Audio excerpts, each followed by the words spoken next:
Hey everybody, I'm Nick Layton. And I'm Leah Bottima. And we're the hosts of Were You Raised by Wolves? Each week we try to make the world a kinder, nicer place. Well, that's the idea, at least. I mean, we try.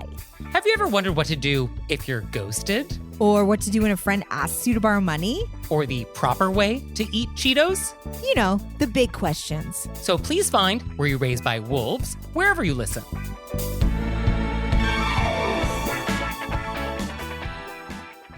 This episode is brought to you by the second annual Catskill Cuisine Festival.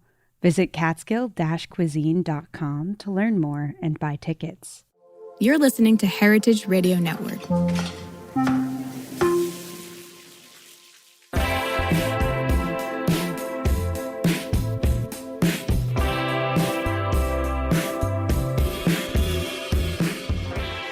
Hello and welcome to Cutting the Curd. This is Jessica, and we have 3 guests with us from the Cheese Culture Coalition for a check-in and to also highlight their professional development grants and the Cheesemonger Invitational Scholarship.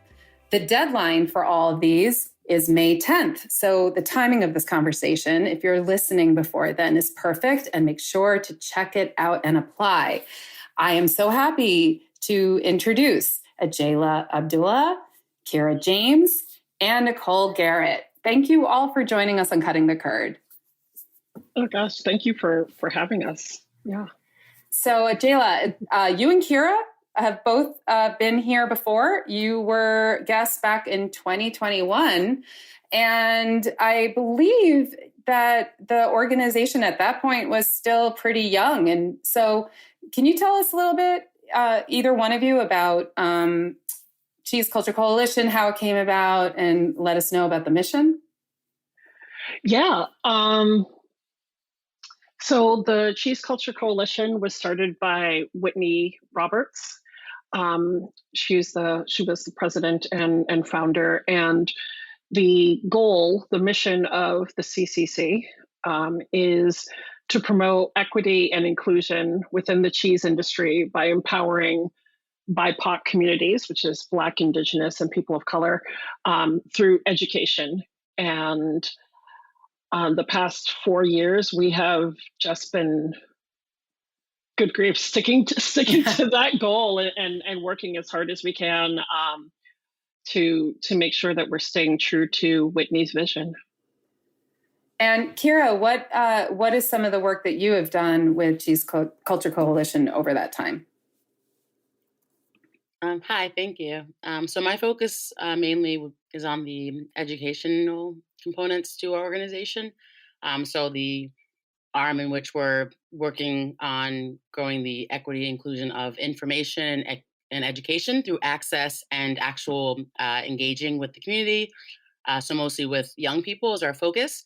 So trying to sort of gauge the appropriate angles at which to support the communities with cheese education. So doing research, getting out in the community, talking to folks, doing some events of different contexts just to understand, exactly what the learnings are going on and how we can set objectives so we can eventually have some metrics and get some more funding for things and continue to give more programming. I'm a substitute teacher, so part of that job is also to sort of learn how kids today are learning. So it's been really interesting trying to learn and understand the nuances within the school systems and outside of the systems as well.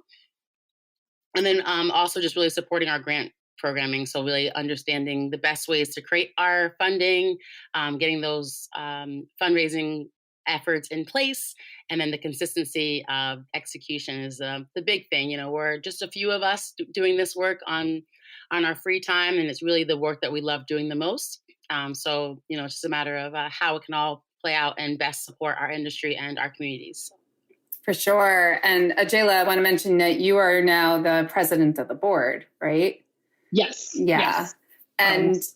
And we also have Nicole. Your role here is as a committee coordinator. Is that the right title? Yeah, that is. Kind of working with the committees that we're trying to start with all of our volunteers.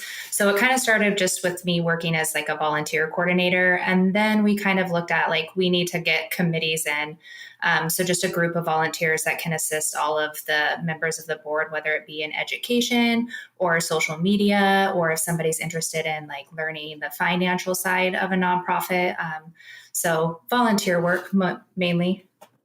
Right. And you guys have developed quite a presence, not just on social media, but at a lot of events and at conferences and at the Cheesemonger Invitational. You guys have had tables there. And then I also want to point out that, your organization is really representing the whole country. And so I've seen that you've had fundraising events and awareness raising events on the West Coast, on the East Coast. Like, I can't imagine, like, how do you reach an industry that covers the whole country? And like, what are some of the ways that you've been able to do that? And what are some of the challenges to that? Are there parts of the country that are harder to engage with, or what is that like for a small group of people?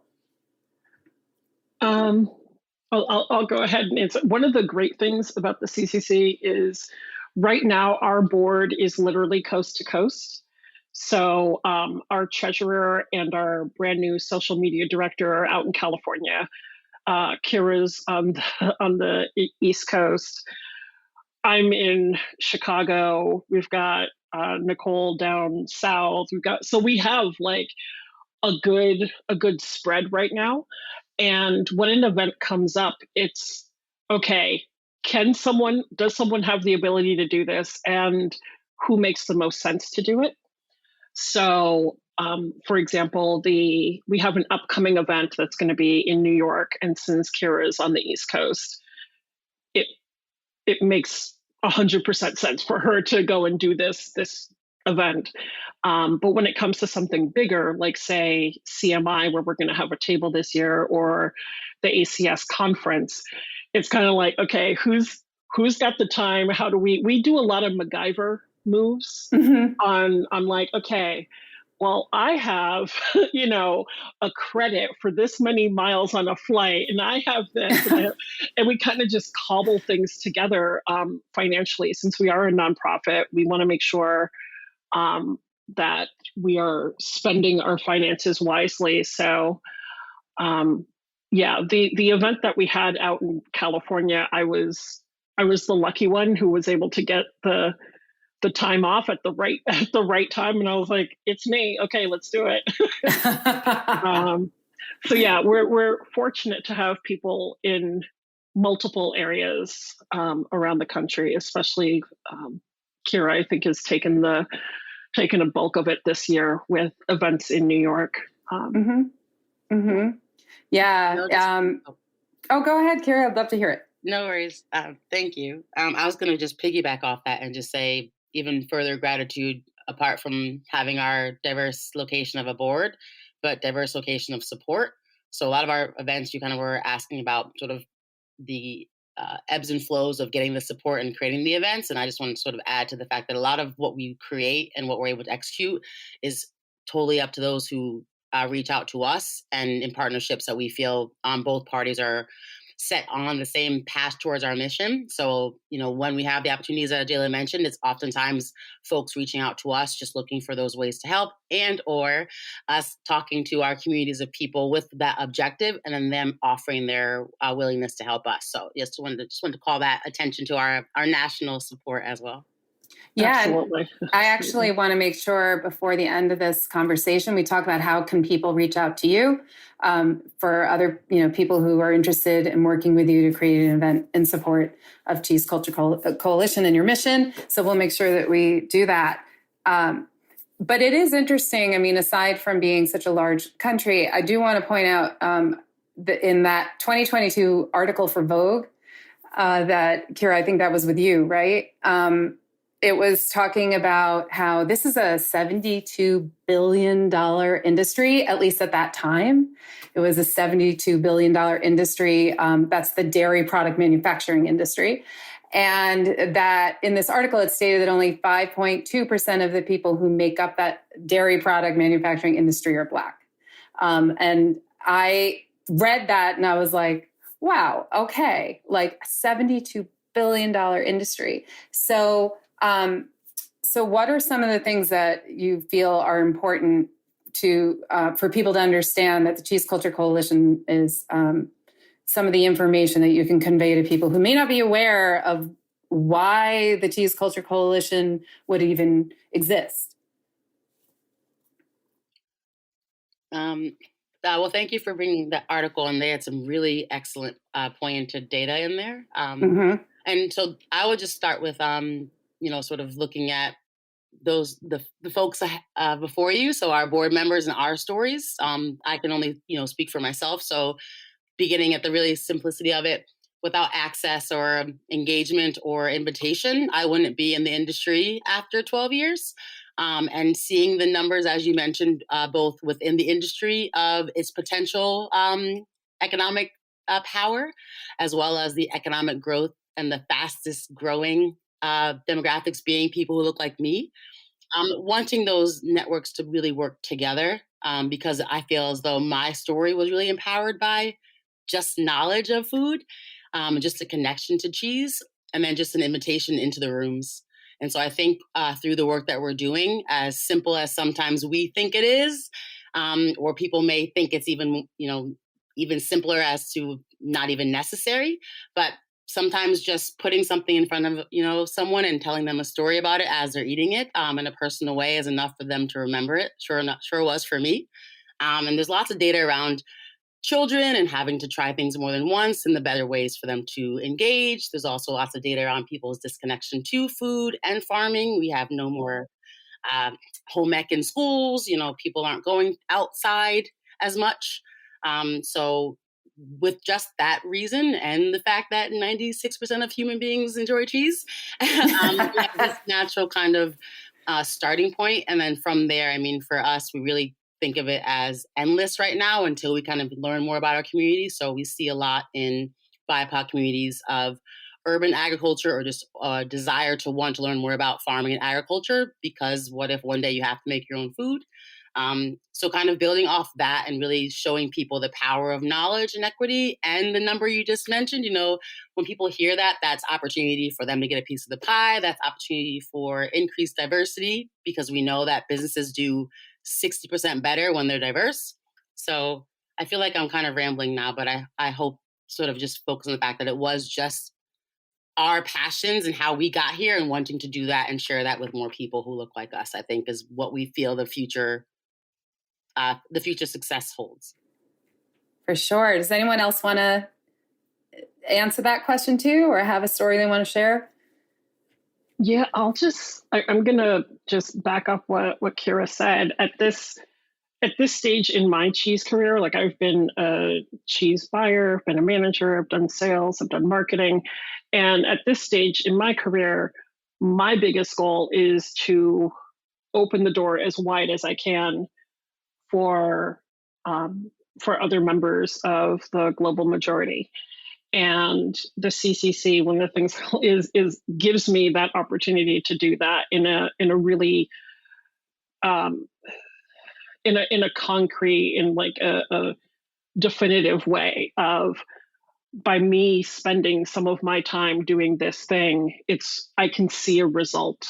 And that just, I'm no longer, my joints are shot. I'm not going to be behind the counter anytime soon. But I want the people who are behind the counter, I want them to know that they can do it. The folks who look like me, and I think, yeah.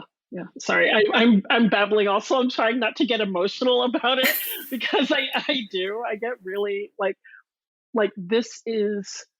I want the CCC and how we support and assist and promote marginalized folks. I want it to be the organization that I would have loved when I started in the industry like 15 years ago.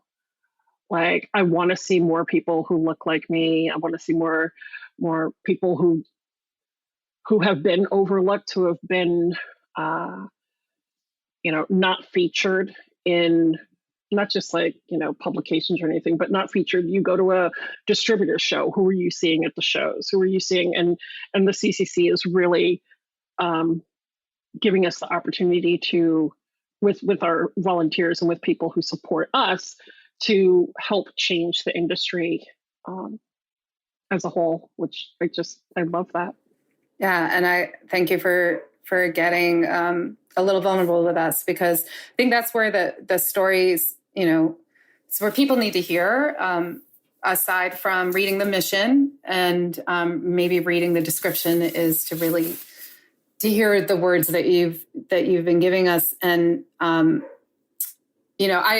for me, just it's also kind of going back to Kira, what you were saying too. When people look at data, you can't fight data. You can't dispute data. I mean, you can talk about where is the data coming from.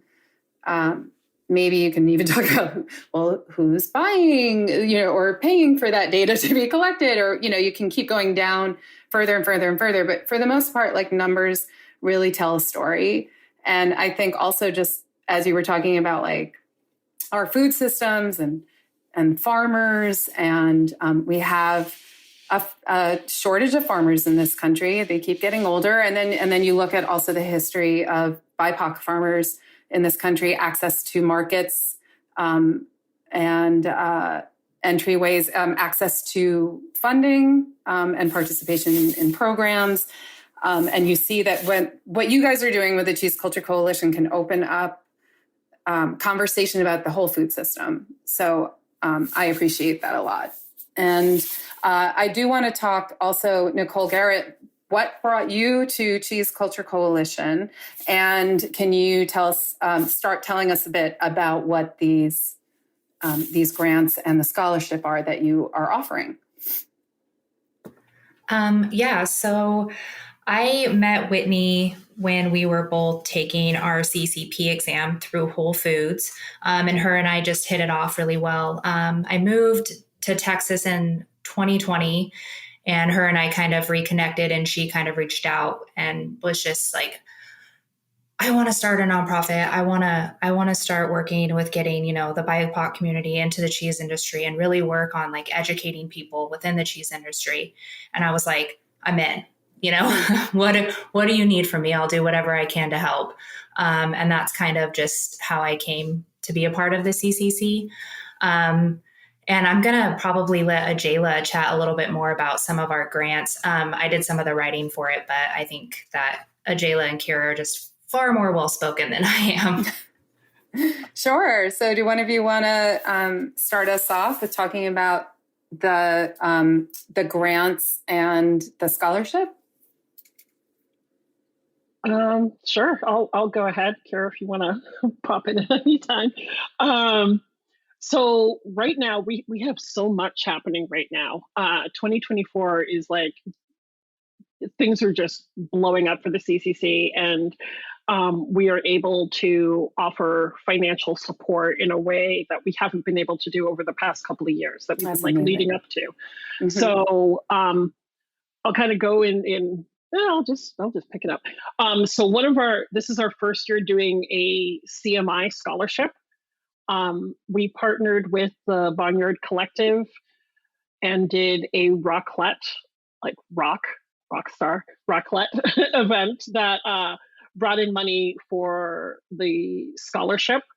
And so with the money raised there, we are offering a $750 scholarship for a BIPOC monger who wants to participate at CMI.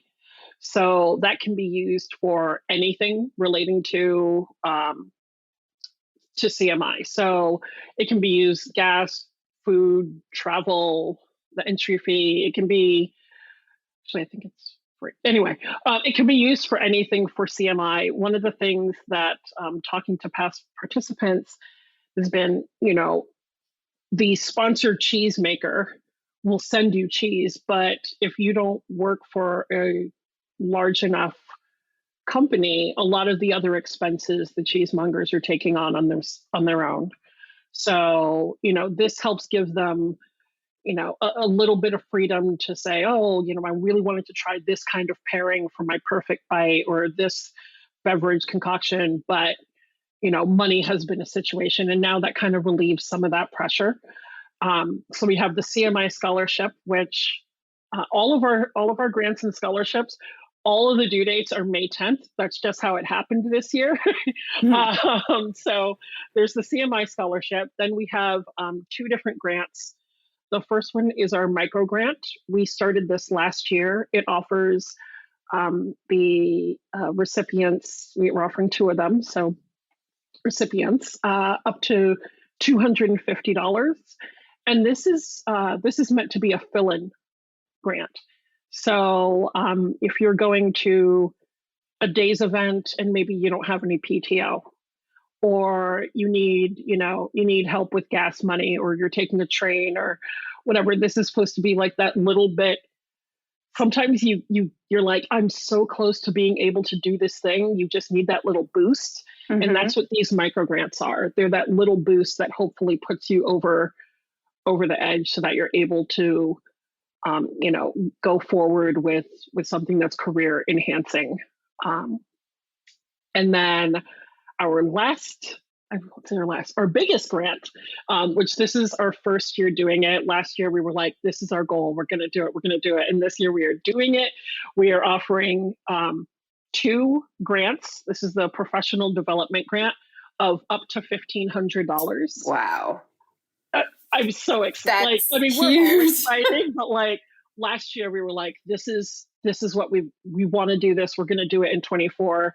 And with the help from everybody who's been donating and doing events with us and doing all of the support, we were able to do it. So we have 2 $1,500 grants, and these grants are, what you can use them for is up to you. So we are really about meeting people where they are on their journey. So if you want to use it, you want to write your essay about how you would use this money to go to, ACS conference in Buffalo this year. That's great, but you don't have to do that. So this can be helpful for a monger who maybe is doing an apprenticeship and needs a couple extra bucks to, pay for rent, because rent is still due even when you're not there. Mm-hmm. Or it can be used for, if you want to go to take a class, you're going up to Vermont to take a class, or you want to, spend a week doing a stage with a cheesemaker or something. This is money that can really help alleviate some of the worries. Now, next year it's going to be bigger. I'm manifesting it. We are speaking it into existence. But this year we're just really excited to have this opportunity to support others in what their goals are. And the professional development grant is not just for mongers. The CMI one, yes, but these other grants are for anyone in the industry. So that can be, you can be a monger, you can be in sales, you can be in marketing. We really just want to support you on your professional cheese journey. And it's so exciting. We also, we have another surprise coming up, but that's in June. So you'll just have to follow our Instagram and check things out then. But we have one more fun way that we can support coming in June. But yeah, those are all 3 of those grants and scholarships. The application due date is May 10th. And we're really encouraging people, even if you're like, there's no way I would get it, just apply. Right. That's the thing, right? How many people are sitting there going, oh, there's no way I'm going to get it, and then they don't apply. You never know. And you never know how many people are who else is applying. It's just do it. And then I would assume also if they write something and they don't get it this year, they could always resubmit for next year.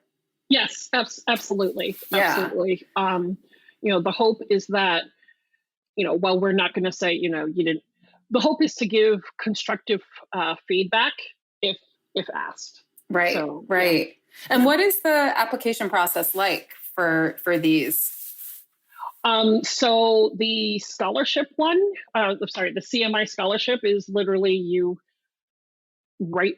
send us an email saying, hey, I'd like to be included in maybe getting the CMI scholarship. So there's no, you don't need to have a reference or a reference letter or anything like that. And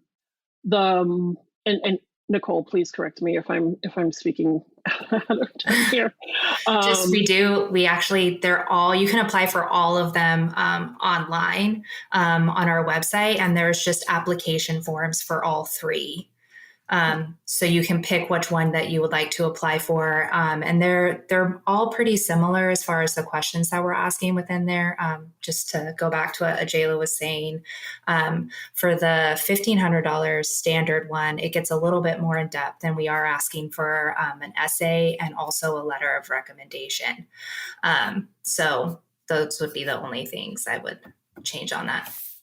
And I do want to just stress again, not just for mongers. So this is really important, I think, for people to understand that this is not just for cheesemongers. So, and we will link to your website and our social media and such, so that if people are looking for it, but but your website, just for people who are listening right now, is www.cheeseculturecoalition.org. Yes. Yes. Okay. We're .org. Great. Great. Well, I want to take this moment to take a little bit of a break and get a word from our sponsor, and then we will be back with Ajayla, Kira, and Nicole at Cheese Culture Coalition.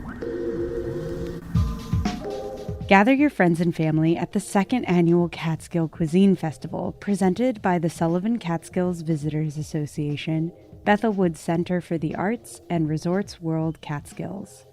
Mark your calendars for a flavor-packed weekend from May 10th to May 12th. Experience the fusion of phenomenal food and electrifying entertainment. Rub shoulders with your favorite Food Network personalities, including Andrew Zimmern, Michael Simon, Scott Conant, Marcus Samuelson, Jeffrey Zakarian, Anne Burrell, Melba Wilson, and distinguished international chefs by LaBelle Farms. Kick off the festivities with Friday's star-studded golf tournament and evening reception. Saturday heats up with free tastings, thrilling live demos, music, and family activities, culminating with a gourmet dinner hosted by celebrity chefs. And on Sunday, celebrate Mother's Day with a special celebrity-curated brunch. Tickets for this celebration are selling like hotcakes. Visit catskill-cuisine.com to grab your pass for this unforgettable weekend in the picturesque Catskills. See you there. Thank you for joining us at Cutting the Curd. This is Jessica, and we are talking all things Cheese Culture Coalition with Ajayla and Kira and Nicole. They've been telling us about some of the great opportunities for people in the industry who are looking for some professional development support and maybe to participate in the Cheesemonger Invitational. There's a scholarship, there are grants, and this is all about really expanding opportunity for the BIPOC community in the cheese world, and also those who want to enter the cheese world, which I think is, partly, Kira, what you were talking about earlier. I want to talk about the Northeast Dairy Innovation Summit, which happened recently. And honestly, I didn't even know that was a thing until I saw it on your social media account. And I live in New York, and this thing happened in Albany. But Kira and Ajayla, you were both there, and you were part of a session, correct? Yeah. Was that a panel or a session? Yes, it was a panel. So, like conferences often have pointed messaging for everyone. So we were one of the introductory presentations that they had invited Ajayla to curate. So it was really Ajayla whom developed the panelists. That the NADBIC reached out to Ajayla with this idea. And the panel was basically the dairy talent pool is endless. How do we expand it? And so essentially we focus our conversation from different perspectives on relevant experiences, challenges, oversights, misconceptions that we all have within the dairy and cheese industry in regards to growth. And so we were basically all there for the first hour, and then we stayed over the next 2 days to attend the rest of their conference. They invited us all to stay to experience it. The NDBSE was an organization that I was familiar with just in my personal research and trying to find more innovative money out there, to say the least. So I've known about them for about a year. And so when this opportunity came up, it was pretty interesting just because it seemed so distant from the work that we're doing, but then also very much the exact people whom we should be talking to in the room. So there weren't a lot of people that I could probably speak for Dale, that either one of us knew over the 220 attendees, but they were all industry stakeholders, mostly farmers, some government officials. It was really interesting experience learning about what's happening within Northeast, and they considered it to be Maryland to Maine. So both from a growth opportunity in terms of how much more we could be growing for ourselves, essentially, and then also the investments in the ways we need to invest in our communities better, looking at our labor shortages, looking at our nutrition and all these things and how we can combat that. So it was a really interesting experience. I'm glad we got to be a part of it. And the conversation, it sounds like it was about expanding diversity. How was it received? Had they ever had that kind of a conversation in that forum before amongst this gathering, or what were your thoughts on the reception? Did anybody mention anything to you? Did anyone mention? I mean, Jayla and I both have work, so I will let Jayla I'll go first. I made the hesitation because I would say of the 220 roughly guests, 215 probably said something to us. Oh my gosh! Always starting out with with complimentary. So I'm not, it was very. They were engaged, right? I think that they were seeking out information, and right. I think people are, as we experience in the CCC, people don't often have the resources or levels of comfort to initiate the conversations with the people they need to. And so now they've been given this opportunity, essentially access to intelligence, experience, community network. So yeah, we had some really good conversation, but everyone was very much supportive of us, gave us compliment. It was a very grateful group of people, but with that gratitude, it was definitely a moment where the impact was felt, I think, pretty quickly by me, and I guess Jayla add. Yes, I would agree with Kara that it was, when we started the presentation, the first thing that I mentioned was we're going to be bringing up things that are going to make you feel uncomfortable, and trying to stress that discomfort does not mean you've done anything wrong. And I think that's one of the, we were talking to people who they're in dairy, but they're not necessarily in cheese. So we haven't spoken to this group before. Most of the people we speak to are in cheese, and a lot of them are not the ones actually doing the animal husbandry. So, when we're talking about things, it was a lot of people were just I didn't even consider that, or it didn't occur to me. So there were a lot of those conversations. I remember there was someone who was well, how do we make sure that we're being inclusive? And it was invite people. It's not, there's a lot of concern that people have that they're not doing things properly or correctly. And so they're afraid to take that chance. And I think one of the things I was really proud about with our group was that we had a really great presentation, and I think people left and they didn't feel like they were. I feel we opened up a lot of minds, and I stand very, very proud of the work that we did. Although if I'm going to keep it 100, I will say at one point I was I need to run away for just like a little bit and not answer questions. And like, I ran back to my hotel room and was just like, okay, I just need just an hour of like, I mean, for context, we were the four plus one virtual women of color for most of the moments and over the days. So yeah. It was. I hit a little bit. I would like to think that there's other types of dairy innovation summits happening around the country that maybe room can be made to have similar conversations at.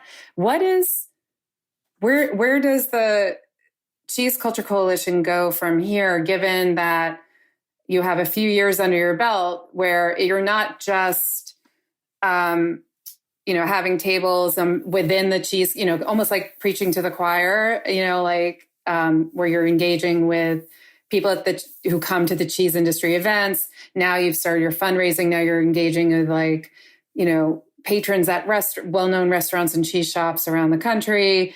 Your social media is going, and now you've got this, you're participating in this summit. Where else does Cheese Culture Coalition go? What do you hope, or what are some of the either plans in the works or kind of like wish list for the next few years? Like, where would you like to see people being engaged with the Cheese Culture Coalition? Like fancy food show, I don't know, like where, seems kind of like sky's the limit.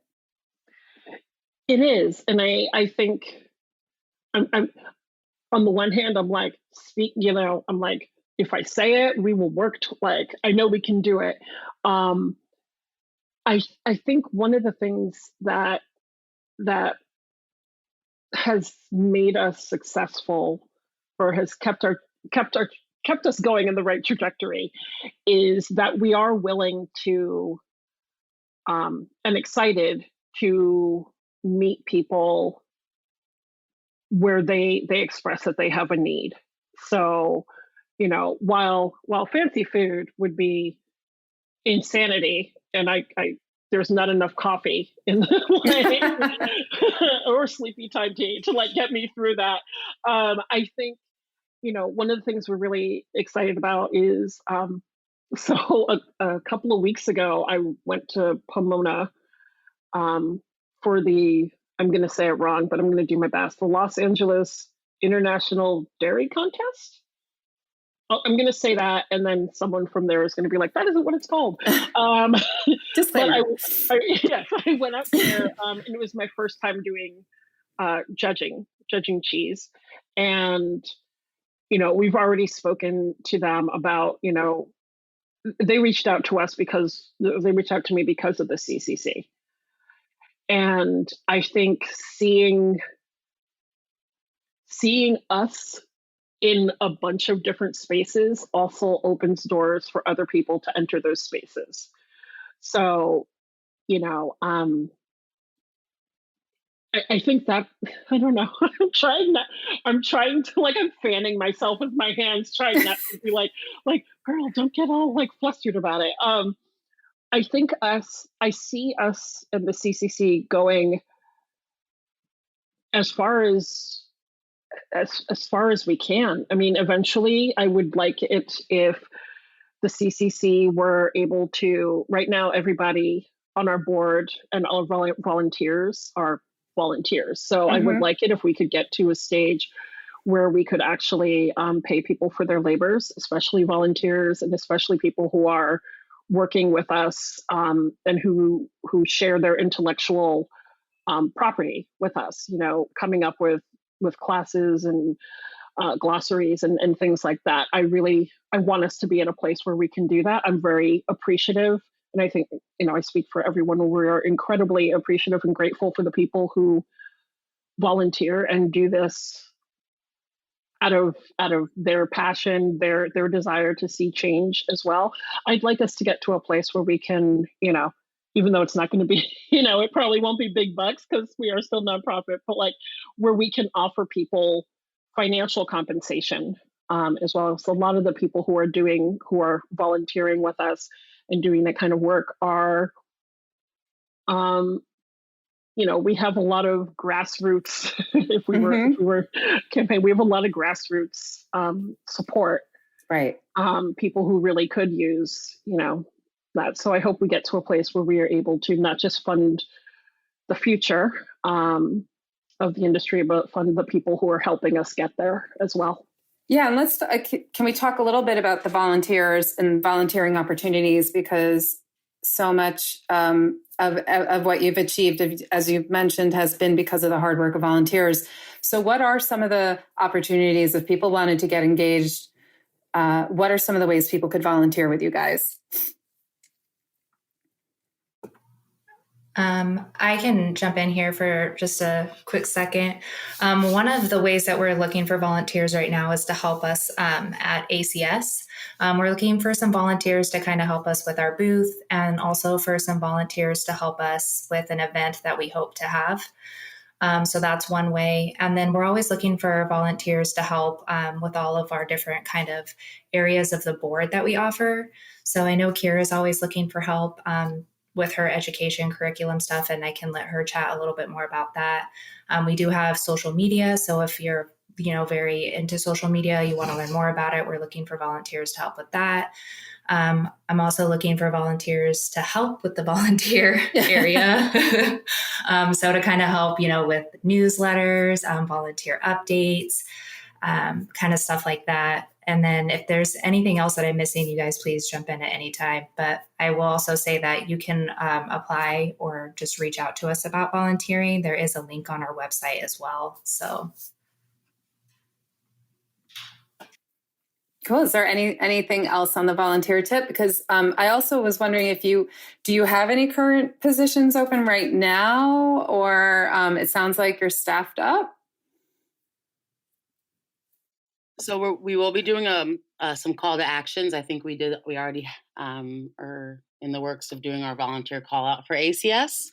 But there will be a more pointed call out for committee, like to join committees once we can put more like timing expectations and quantify exactly what we're looking for. I know for education, kind of to answer the volunteer question and answer where I see CCC going kind of like in one foul swoop is sort of all short/long term, creating committees of volunteers both to help facilitate just general education. I see CCC in our equity aspect of things being more of that intellectual, informative equity as well as the monetary. So our goals were always to start with the financial, wanting to be the nonprofit different than the other nonprofits offering scholarships, wanting to be the nonprofit offering money in whatever way you need it to be. Stop, people feeling really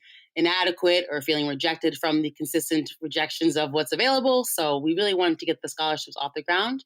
But with education, I think there's opportunity for us to be a resource for folks in different avenues.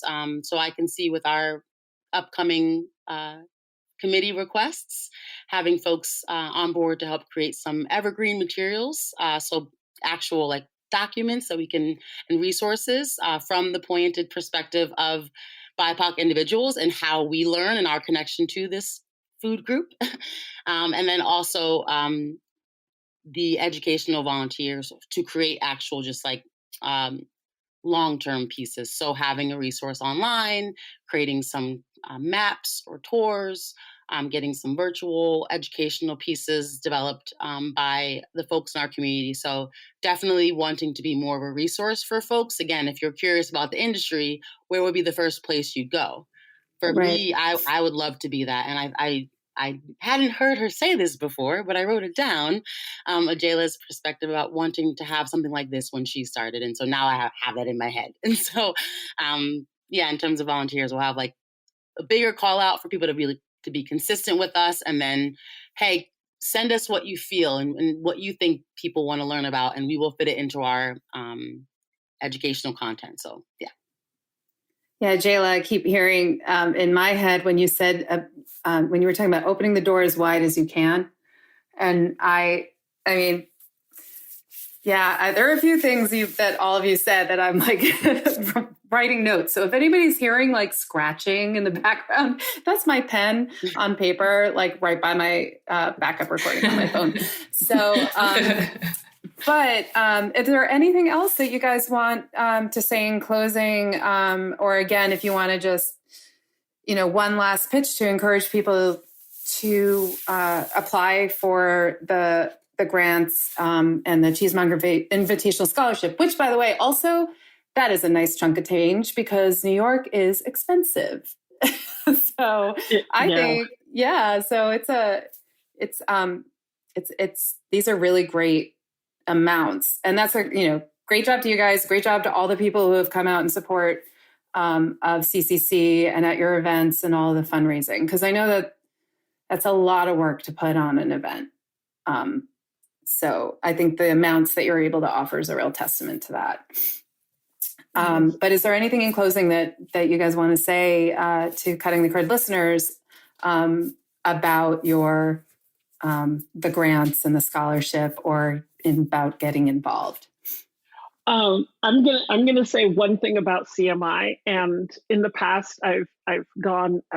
Business I worked for was a sponsor, so I've been able to say this during education sessions during CMI. But I'm going to say it right now to everybody: just apply, just do it, just do the CMI. The first year that it existed, Adam called me and was like, "Hey, I'm putting together this thing. It's going to be mongers competing. Do you want in?" And I shut him down so fast. I was like, absolutely not. Like, there's no way I'm good enough. I'm not, like, I can't compete with these people. Like, I didn't have the confidence in myself. Now, looking back at like the first year, dude, these are some amazing people. I believe the winner was Rubiner. I can't remember his Matthew. Matthew. Yeah. Amazing people were competing, but and I say this truthfully, and as someone who has never competed, I know Kira has, but I will just say this: if I'm going to have one thing I wish I had done as a monger, even if I wasn't going to win, even if I didn't, but I wish I would have tried. I think that I think it's a really good place to meet with other like-minded folks who are in the same industry that you are in, who are maybe in the same spot that you're in. The camaraderie that I've seen between CMI alum is amazing. And I would say, just sign up for it. The worst that's going to happen is you're going to learn stuff. You're going to make some new friends. I know I sound a little corny right now. And you're going to have this amazing time with cheeses from all over the place, people from all over the place. And it really is, it's the one thing in my cheese career. Like I said, I'm not going behind the counter anytime soon. So that time is over. But the one thing, I wish I hadn't talked myself out of it. Yeah. Wow. Yeah. Wow. And it's amazing. I'm just, when you mentioned, that CMI when Matt Rubiner won, and like, this CMI's endured. It's got, and that it's just incredible to see that community just endure. And you're right. There's like it's like a fraternity amongst all of the past, or sorority, or whatever you want to call it, amongst all of these like past competitors. I get a little jealous of. I kind of regret it sometimes too. So no regrets. People just apply. Kira or Nicole, anything else you'd like to, in closing, want to stress to our listeners? Definitely want to stress the grant application. I love CMI. I think if you are on the fence, just talk to somebody who's done CMI. I think it's easy to stay on the fence. That's why it's a fence. So talk to somebody, reach out to myself or somebody you may know if you have questions about it. But more specifically, apply for our opportunities. Again, you hear this all the time, but we really are looking to give these to folks in a different way. You will be talking to us when you apply. We are really relatable. We can understand and relate to your hardships in ways that you can be honest and transparent. You don't have to create a vision. You don't have to create an idealistic situation that we don't know exists yet for our application process. You can simply just talk to us and let us know what and why you think you're deserving. It's one of those moments where it's an elevator pitch, we really just want to hear the passion. As we learn more about what the industry wants, we can build more pointed, I keep saying that word, but that's all I can think of, because we can do more specific things once we hear from folks. So even if you aren't sure you're going to win or receive the money, but sharing your story, the more people that can hear your story helps our community grow stronger and helps your voice grow stronger, even if you don't know it. So definitely think about applying, even if you are discouraged about the odds of winning, because, it's not about winning, it's the journey, it's about my middle schoolers, So I guess that's my last plug. And then also just thank you to Cutting the Curd for having us again. Yeah, no, I'm glad that you were able to make it, and all three of you, which is amazing. And Nicole, do you have anything you want to share before we say goodbye? No, I guess just, go onto our website, go under our current programs, check out all of the offers that we have on there. And just like everybody was saying, just apply, just do it. Talk to us, engage with us, and you never know. Well, I really want to thank you guys for coming on today, for giving us an update on Cheese Culture Coalition, and also introducing yourself to people who may not have heard of CCC before. We have a lot of listeners, more than I even realize sometimes, which is great. But whatever we can do for each other to elevate, the platforms. I'm just glad that you guys were able to come on. And for everyone who's listening, if you want to know more about Cheese Culture Coalition, you can always visit their website. They have great social media. Their Instagram is wonderful. And we'll be linking to all of that. So again, just Ajayla, Kira, and Nicole, thank you so much. And I'll see you at CMI. Thank you so much for having us. Thank you. It's been awesome. Thank you. Stop by at CMI. Attendees. For sure. For sure.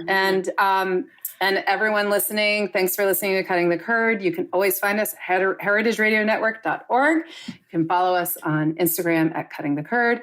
And make sure to check out Cheese Culture Coalition and stay abreast of all the great opportunities out there for people in our cheese world. But also, you never know. Like Kira said, it's the journey, So until next time. Cutting the Curd is powered by Simplecast. Thanks for listening to Heritage Radio Network, food radio supported by you. Keep in touch at heritageradionetwork.org/subscribe. Hey, it's Francis Lamb, host of The Splendid Table.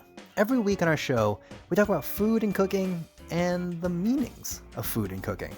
We talk with the most interesting people in food about their techniques, their culture, and everything in between.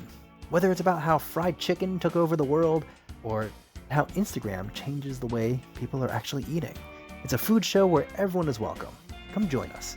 You can listen to The Splendid Table wherever you get your podcasts.